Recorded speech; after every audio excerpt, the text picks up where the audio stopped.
Hmm. Hmm. Katatapos mo lang kumain.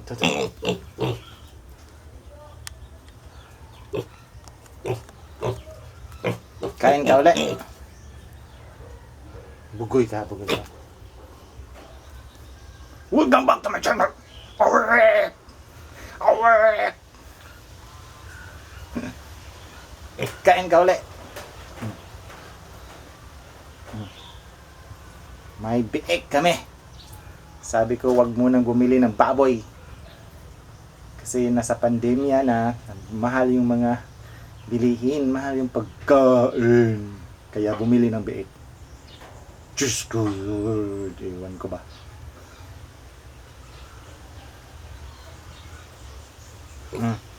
No, tapos ka nang naligo, di ba? Meron ka na. Oh.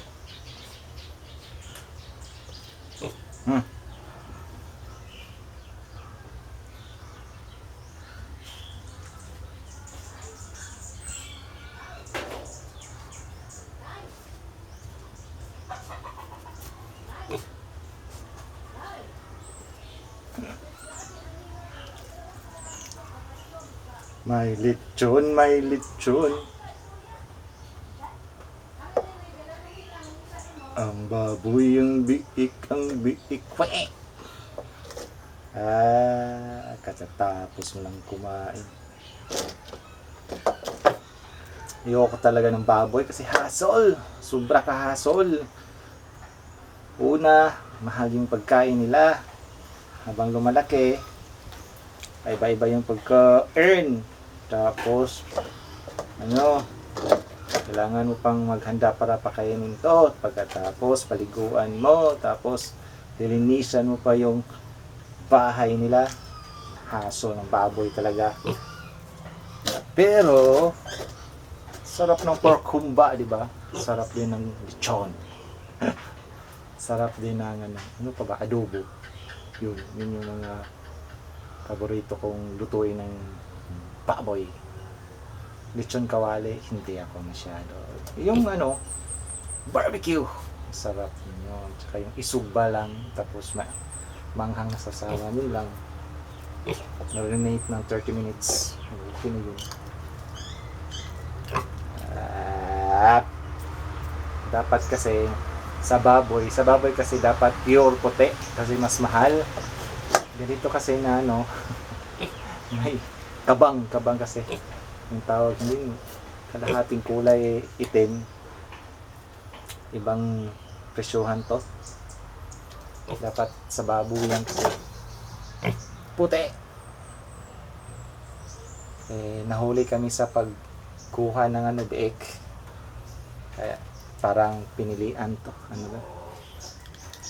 ba, di ba?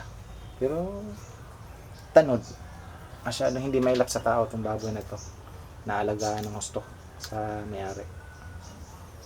Dito kasi sa amin uso ngayon yung habang nasa buntis, nasa tiyan pa yung mga bake, bang tawag doon, yung nagbubuntis pa yung baboy, pwede kang maglagay ng pera doon, kunyari 1,000. Di ba? Pag nanganak na yung baboy, yung bigal na tawag nito, tapos pwede na siyang ihiwalay sa ina. Kung magkano yung presyo ng biik, i-deduct yung inilagay mo na pera. So yun yung pamamaraan sa pagpalaki ng baboy dito sa sa aming bayan, sa aming baryo. Ito yung backyard farming style namin. Diba? Backyard farming. Ang laking tulong din. Pero kung totoo, break even lang talaga pag yung baboy. Kasi pag nanganak, kunyari may anay ka, bigal, pag nanganak yun, dapat katabi kang matulog doon. Kasi pag nagpadidi yung baboy, kailangan mo silang yung mga biik, kasi meron hindi makapagdidi. So yung mga nakikita natin sa YouTube na tumabi sa mga baboy nila, totoo yon, dahil ginawa ko na yun. Dito ako natulog sa Ito yung babuyan namin.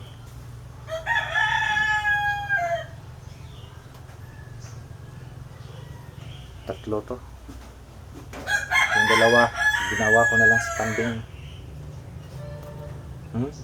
So ikaw yung naninirahan dito. O, diba? Welcome to our channel, baboy.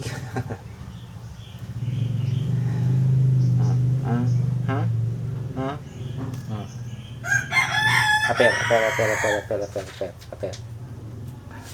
Oh. Ayaw, arte mo baboy ka. Porkit di pa ako nakaligo.